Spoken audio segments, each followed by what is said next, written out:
Vous écoutez Les Procès de l'Histoire, épisode 3. L'affaire du chevalier de la Barre. Deuxième partie.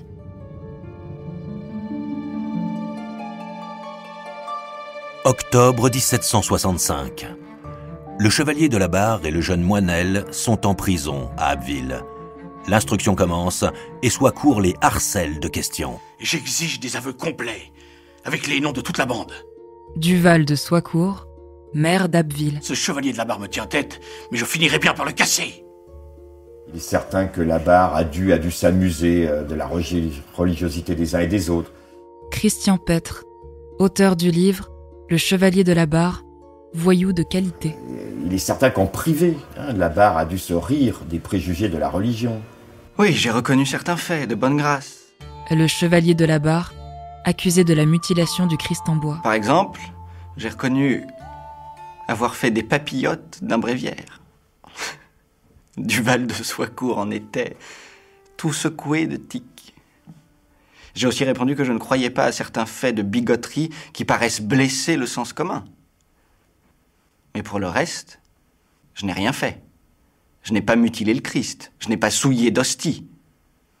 Sur tout cela, Soicourt n'a rien contre moi, sinon les ragots de quelques témoins qui veulent ma perte. La Barre tient tête, mais Moinel, 17 ans à peine, ne fait pas le poids face à Duval de Soicourt. Le cachot, l'angoisse, la solitude, la peur, il craque. Il a avoué. J'en étais sûr. C'est bien la Barre et Détalonde qui ont mutilé le Christ du Pont-Neuf. Le jeune Moinel les accuse formellement.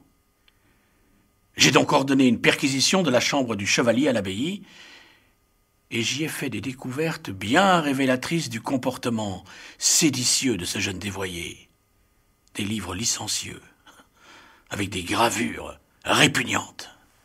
Quand on veut savoir ce que lit la Barre, il suffit aujourd'hui de prendre une Pléiade et le tome consacré au roman libertin du XVIIIe siècle. Ce sont des livres interdits, ce sont des livres scandaleux pour l'époque. Et en plus, qui mettent en scène des moines, des abbesses qui se livrent à toutes les orgies dans les couvents. Voilà les livres de la Barre. C'était vraiment le libertinage assez poussé.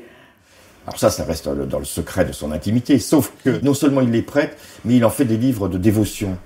Parce que si le chevalier de la Barre ne se prosterne pas devant le Saint-Sacrement, Elisabeth Claverie, historienne. on raconte qu'il se prosterne devant une petite armoire qui contient des livres obscènes. Mais de quoi m'accuse-t-on ? De posséder quelques gravures où l'on voit des moines qui se prosternent devant des nonnes dénudées et dont ils lèchent le trou mignon ? Le chevalier de la Barre, accusé de la mutilation du Christ en bois. C'est la vie, n'est-ce pas ? Nos désirs doivent-ils éternellement être cachés et considérés comme exécrables ou scandaleux ? D'ailleurs, suis-je le seul dans ce royaume à aimer cette littérature ? Comment lui donner tort ?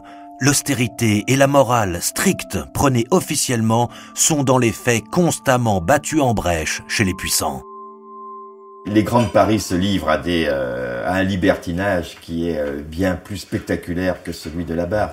À Paris, les femmes et les hommes de la cour multiplient amants et maîtresses. Le duc d'Orléans se rit de la religion et compulse en cachette Rabelais durant la messe.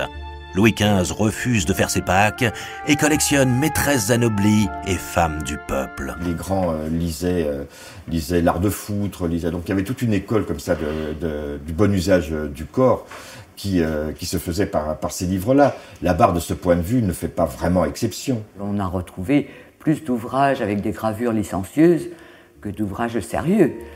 Prisca Hasbrook, conservatrice à Abbeville. À part le dictionnaire portatif de Voltaire. C'est d'ailleurs ce livre-là qui va faire l'objet de tout le scandale, plus encore que les autres. Oui, Duval de Soicourt trouve le dictionnaire philosophique portatif de Voltaire chez François Jean.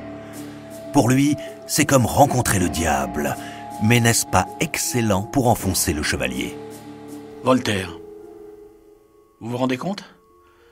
Un livre philosophique de Voltaire dans sa chambre, bien visible sur une étagère. Duval de Soicourt, maire d'Abbeville. Non content de se vautrer dans la fange avec des livres exécrables, le chevalier de la Barre se repaît des vomissements libertaires de ce monsieur Voltaire. Scandaleux. Oui, j'ai été mis au courant bien tard de cette affaire. J'en ai été surpris. Et je dois dire bien vite, hélas, atterré d'apprendre les tourments que l'on causait à ce pauvre enfant.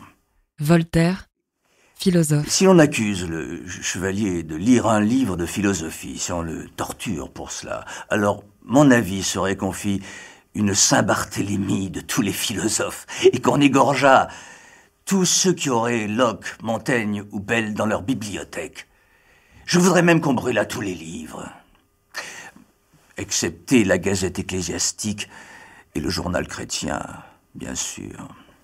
L'ironie de Voltaire ne peut nous faire oublier que c'est lui, avec les encyclopédistes Diderot et d'Alembert en tête, qui a mis en marche le mouvement des Lumières, véritable renouveau qui touche tous les domaines du savoir. Oui, pour notre plus grand bonheur, les idées des Lumières se diffusent partout en France. Anne-Marguerite Feydeau, abbesse de Willencourt et cousine du chevalier de la Barre. Par les livres, les salons, les cafés. À Paris, bien sûr, mais aussi en province, comme ici à Abbeville. Qui me ferait croire que c'est un crime ? Dans la France de Louis XV, ça l'est, peut-être. Car le dictionnaire philosophique condense l'essentiel des idées philosophiques, morales, politiques et religieuses de Voltaire. C'est un livre décisif. Il incarne le combat des philosophes des Lumières pour les libertés, contre l'ordre moral, le fanatisme, la justice arbitraire du roi. Dès sa parution, l'ouvrage a créé le scandale. À Genève, le livre est condamné à être lacéré et brûlé comme téméraire, scandaleux, impie. À Paris, le Parlement le condamne et l'interdit. Au Vatican, il est mis à l'index. Oui, c'est un petit malheur, mais je ne peux écrire une ligne sans qu'elle ne traverse l'Europe et ne fasse crier, vociférer tous les bigots, les fanatiques, les suppôts de l'arbitraire qui ne savent que condamner. Ils pensent qu'ils vont changer le cours de l'histoire avec des autodafés. Au fond, le vrai coupable, les vrais coupables, Elisabeth Claverie, historienne. ce sont les écrits des encyclopédistes. Avec cette découverte du dictionnaire philosophique dans sa chambre, le chevalier de la Barre devient le symbole d'un combat qui le dépasse. L'affaire d'Abbeville est devenue un enjeu national.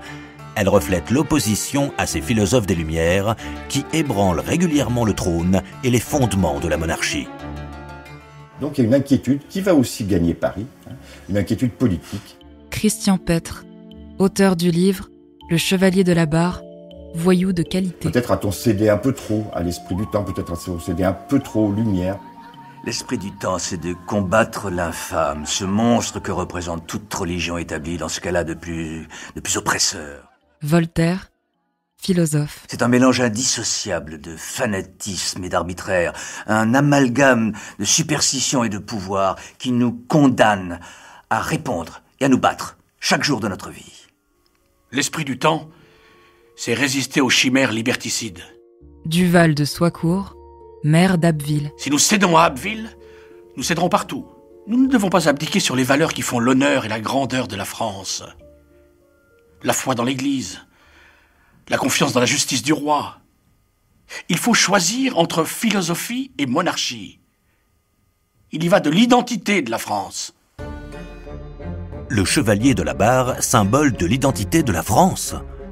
À Abbeville, autour de l'abbesse de Willencourt, on a pris la mesure de cet enjeu. Éclairée par ses amis notables, qui sont pour la plupart magistrats, l'abbesse réalise la gravité des faits. Elle décide de jouer de toute son influence. Mieux, elle part en guerre. Pendant des mois, tandis que François-Jean Lefebvre, chevalier de la Barre, croupit en prison, sa cousine, l'abbesse de Willencourt, et ses amis, les notables libéraux de la ville, vont tout mettre en œuvre pour le tirer de ce mauvais pas. Le ton monte dans Abbeville. Cette mascarade n'a que trop duré. Anne-Marguerite Feydeau, abbesse de Willencourt et cousine du chevalier de la Barre. Il est bien infâme d'être en prison pour des propos dont tous les jeunes gens pourraient se trouver coupables. Une lutte d'influence se joue donc. L'objectif, faire pression sur Paris. Au Parlement, c'est le procureur Omer Joly de Fleury qui peut décider ou non de la poursuite de l'instruction. J'ai écrit à mon parent, le président d'Ormesson, qui siège au Parlement. Je pense que son influence aidera le procureur Joly de Fleury à prendre en considération l'âge de François-Jean, sa condition de gentilhomme et la faiblesse des accusations portées contre lui. De plus, si François-Jean a tenu des propos blasphématoires, ce ne fut jamais en public. Mais Duval de Soicourt ne relâche pas sa pression, lui non plus, sur Joly de Fleury et les parlementaires. Joly de Fleury lui dit « Allez-y ». Elisabeth Claverie, historienne. On va se servir de cette affaire pour faire le procès de l'encyclopédie et des idées des philosophes. L'affaire, pour autant, n'est pas perdue. 3 mois se sont écoulés depuis l'arrestation du chevalier de la Barre. Et, pour la première fois, au terme de l'instruction, il va enfin pouvoir se défendre. Le 28 novembre commence la procédure de recollement des témoins. Il n'y a pas donc au grand criminel d'avocat pour représenter à toutes les séquences de la procédure le criminel. Quand il est incriminé, il est mis au secret, la procédure est secrète et il n'est pas informé des chefs d'accusation qui pèsent contre lui. Ce n'est que quand les témoins s'adressent à lui qu'il est admis, ce qu'on appelle admis à reproche, et qu'il peut rétorquer. Ce fut certes épuisant, mais instructif. J'ai répondu point par point à mes accusateurs. Ils osaient à peine me regarder dans les yeux. Ils s'embrumaient dans leurs déclarations.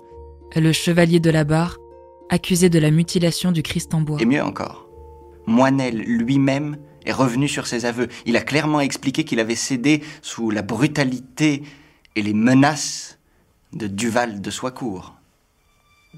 L'accusation s'effondre. Tous les témoignages sont rendus à l'état de ragot. Plus rien ne tient. À Abbeville, l'affaire passionne toute la bonne société et Duval de Soicourt est rejeté. On lui tourne le dos. Mais qu'importe, car dans la pratique juridique de l'époque, les soupçons du juge et les accusations valent preuve. Et le juge, c'est moi, Duval de Soicourt.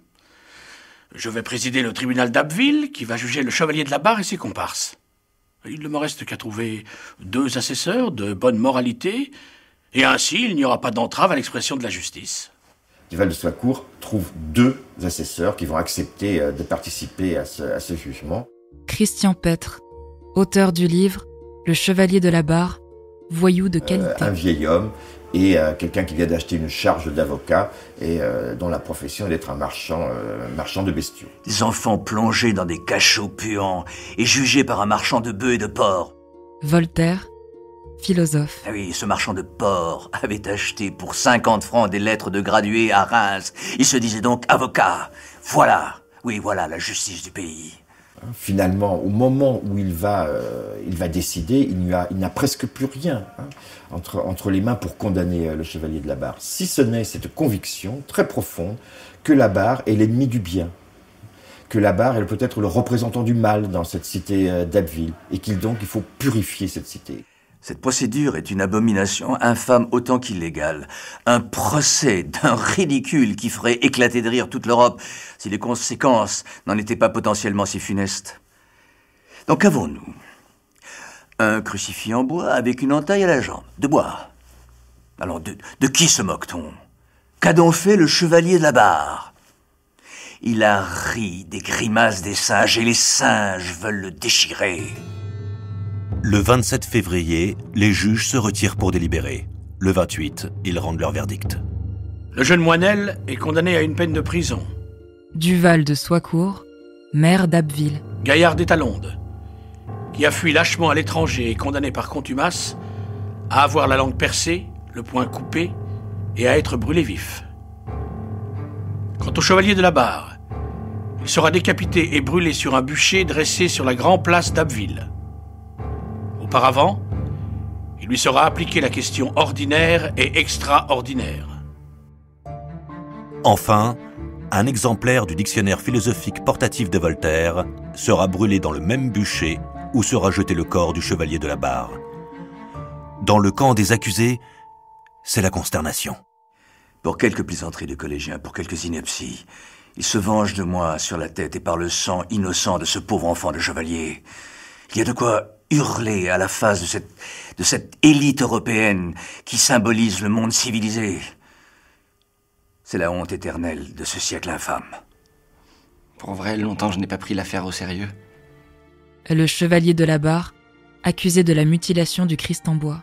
Et quand j'ai entendu le verdict inhumain prononcé par le présidial d'Abbeville, je n'arrivais pas à croire les mots que j'entendais. Mais Mais il n'y a qu'une vérité. Je suis innocent. C'est impossible. Ils ne peuvent pas faire cela à un enfant. Il n'a même pas 20 ans. Anne-Marguerite Feydeau, abbesse de Willencourt et cousine du chevalier de la Barre. Mais je ferai tout ce qui est en mon pouvoir pour empêcher cette injustice, cette folie. Pendant plusieurs mois, elle va en effet tenter l'impossible. Elle fait appel devant le Parlement de Paris et joue de tous ses réseaux. Elle écrit à nouveau à Omer Joly de Fleury, le procureur du roi. Elle contacte aussi un avocat, Linguet, qui écrit un mémoire sur l'affaire afin de mobiliser l'opinion publique. Elle rencontre le président d'Ormesson, qui est un parent, et une des personnalités les plus influentes du Parlement. Même le nonce du pape à Paris a fait savoir qu'il trouvait la condamnation d'une sévérité excessive. Il a dit qu'à Rome, on eut seulement pour des faits similaires réprimandé les coupables. Peine perdue.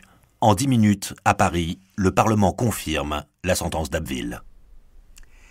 Parmi ces juges, quelques-uns ont dit que dans les circonstances présentes, la religion avait besoin de ce funeste exemple. Voltaire, philosophe. Ils se sont bien trompés. Rien ne lui a fait plus de tort. L'Inquisition elle-même n'aurait jamais été aussi féroce. Les juges virent leur crime et le commirent. Ils essayent de m'atteindre en condamnant ce pauvre chevalier. Peut-être reste-t-il un espoir. Bien infime que le roi ouvre les yeux et reconnaisse son erreur. Ce serait une vraie manifestation de sa grandeur. Un homme, seul, dans tout le royaume, peut décider de la vie ou de la mort de François-Jean, dont la seule culpabilité est de vouloir jouir de la vie sans hypocrisie. Cet homme, c'est le roi de France, Louis XV, dont dépend la grâce du chevalier. J'ai cherché, par tous les intermédiaires, à informer le roi. Anne-Marguerite Feydeau, abbesse de Willencourt et cousine du chevalier de la Barre. À ce qu'il prenne conscience de l'énormité de ce qui est en train de se passer, indigne de la justice de son pays, avant qu'il ne soit trop tard. J'ai même obtenu le soutien de l'évêque d'Amiens. Il semble bien que Louis XV était personnellement au courant. On ne pouvait pas lui cacher la demande en grâce formulée par l'évêque d'Amiens. Lui, il était dans une phase où il fallait absolument que l'Église soit respectée. Prisca Hasbrouck, conservatrice à Abbeville. Son pouvoir de droit divin ne pouvait pas être remis en cause. Il se sentait un petit peu en danger. Il ne veut plus céder à une certaine attaque contre la religion, une certaine liberté des mœurs qui remettrait en cause, au final, le pouvoir politique du roi. Donc Louis XV a décidé personnellement de refuser la grâce. La grâce est refusée. Le chevalier de la Barre va mourir. Quels peuvent être les sentiments d'un jeune homme de 19 ans quand il sait qu'il va être torturé, décapité et brûlé sur un bûcher, condamné stupidement pour des raisons qui le dépassent, des raisons d'État.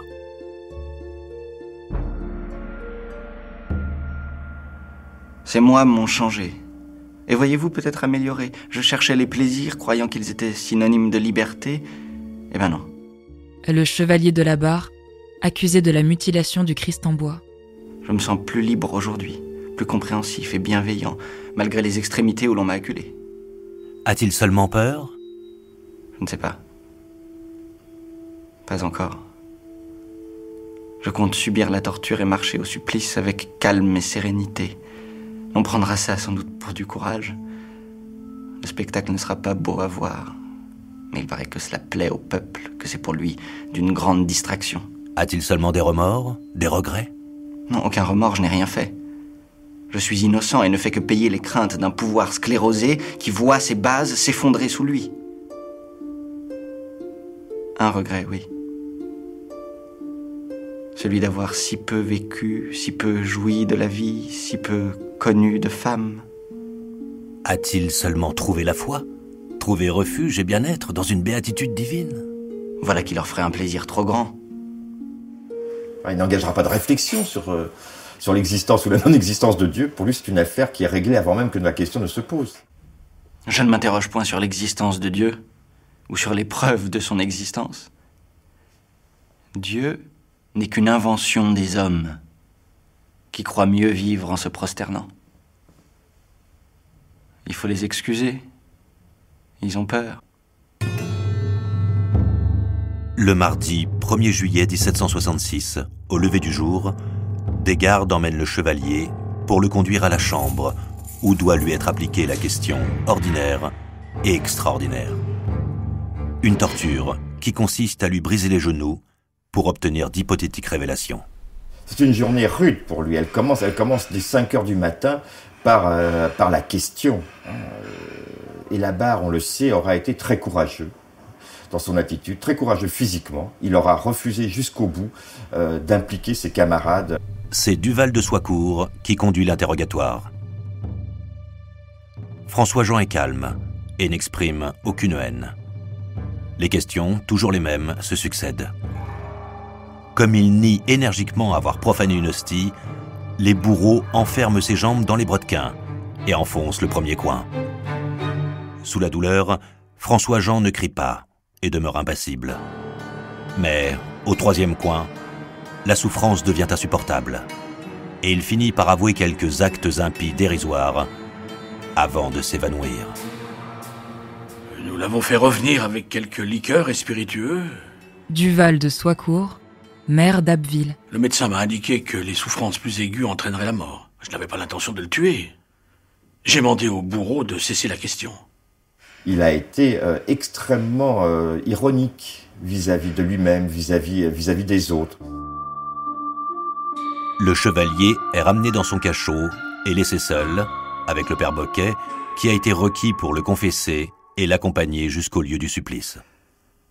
Après cette odieuse séance de torture, on lui donna pour confesseur un dominicain, ami de sa cousine, l'abbesse. Voltaire, philosophe. On leur servit à dîner, mais le dominicain sanglotait, ne pouvait manger. Alors le chevalier le consola et lui dit « Prenons un peu de nourriture. Vous aurez besoin de force, autant que moi, pour soutenir le spectacle que je vais donner. » Il a même bu du café, ironisant que ça ne l'empêcherait pas de dormir. Je crois que cette distance marque son absence de vulgarité, sa grandeur. C'est vrai que ce jeune homme qui semblait très léger a pris une ampleur, une dignité, je trouve remarquable pour quand même 19 ans. C'est en fin d'après-midi, vers 5 heures, qu'est prévue la fin du spectacle. On le fait monter dans un tombereau tiré par un seul cheval et on l'assoit sur une chaise. Il porte une chemise et on lui a accroché sur sa poitrine et dans son dos une pancarte où l'on peut lire « Impie, blasphémateur et sacrilège exécrable et abominable ». En signe d'opprobre, évidemment, pour pouvoir être hué par toute la population. Et au moment de l'exécution, a toujours eu une attitude extrêmement digne. La charrette emporte François-Jean vers son supplice. La rue Saint-Gilles, puis la rue des Minimes et la rue Saint-André, sous les yeux d'une population à la gaieté terrifiante et qui l'insulte. Et c'est à l'ombre de Saint-Vulfranc que se passe l'exécution. Le bourreau fait mettre à genoux le chevalier et d'un coup de coutelas lui tranche la langue. Puis, l'on repart vers le lieu final, la place du marché où s'élève l'échafaud. Le chevalier de Labarre monta sur l'échafaud avec un courage tranquille. Voltaire, philosophe. Sans plainte et sans ostentation. C'est la fin. L'exécuteur des hautes œuvres brandit sa hache. François-Jean a de la chance. Un seul coup suffit. Son corps est placé sur le bûcher, avec sa tête, le regard tourné vers le ciel. Dites-moi, quel est le plus coupable? Ou un enfant qui chante 2 chansons réputées impies dans sa seule secte et innocentes dans tout le reste de la terre? Ou bien un juge qui ameute ses confrères pour faire périr cet enfant par une mort affreuse? Que répondre à un homme qui vous dit qu'il aime mieux obéir à Dieu qu'aux hommes et qu'il est sûr de mériter le ciel en vous égorgeant? Les familles de Gaillard des Talondes, de Moinel et l'abbesse de Villancourt, aidées de leurs avocats, continueront d'alerter l'opinion publique sur le sort tragique du chevalier de Labarre et sur les condamnations injustes de Moinel et des Talondes. Figure de proue de cette tentative de réhabilitation, Voltaire jouera le rôle de caisse de résonance à travers toute l'Europe.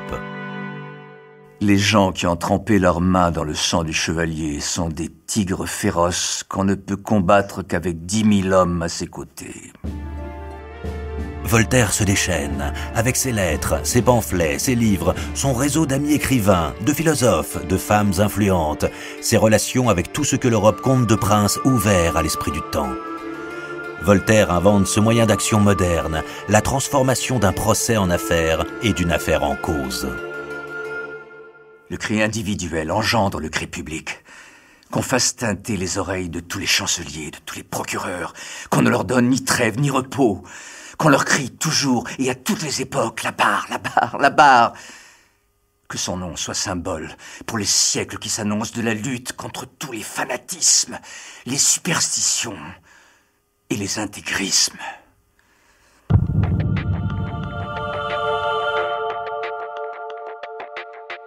Duval de Soicourt mourut en 1771, 6 ans seulement après l'exécution du chevalier. Jamais il n'exprima le moindre regret. Anne-Marguerite Feydeau continua d'exercer sa charge d'abbesse de Villancourt jusqu'en 1789. En 1775, 10 ans après les faits, Voltaire, rempli d'espoir par l'avènement du nouveau roi Louis XVI, fait publier Le cri du sang innocent pour la réhabilitation du chevalier de la Barre.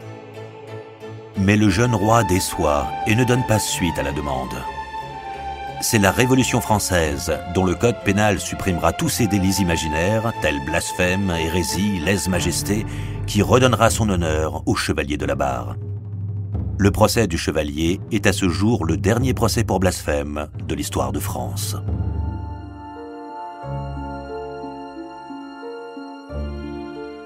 Vous venez d'écouter Les procès de l'histoire. Si vous avez aimé ce podcast, vous pouvez vous abonner sur votre plateforme de podcast préférée et suivre Initial Studio sur les réseaux sociaux. Les procès de l'histoire, l'affaire du chevalier de la Barre est un podcast coproduit par Ingem Productions et Initial Studio, adapté de la série documentaire audiovisuelle Les procès de l'histoire, coproduite par Ingem Productions et Synapas Télévision, avec la participation de toute l'histoire. Imaginée et réalisée par Guylain Vidal et écrite par Stéphane Brizard, Stéphane Miquel et Guylain Vidal. Avec Guillaume Bienvenu dans le rôle du chevalier de la Barre, Cécile Sens de Alba dans le rôle de Madame Feydeau, abbesse de Willancourt, Patrice Bornand dans le rôle de Duval de Soicourt et Yves Carlevary dans le rôle de Voltaire. Historien Christian Petre, Elisabeth Claverie et Prissa Hasbrook. Production exécutive du podcast, Initial Studio. Production éditoriale, Sarah Koskiewicz et Louise Nguyen, assistée de Sidonie Cotier. Montage, Camille Legras, avec la voix de Camille Clément.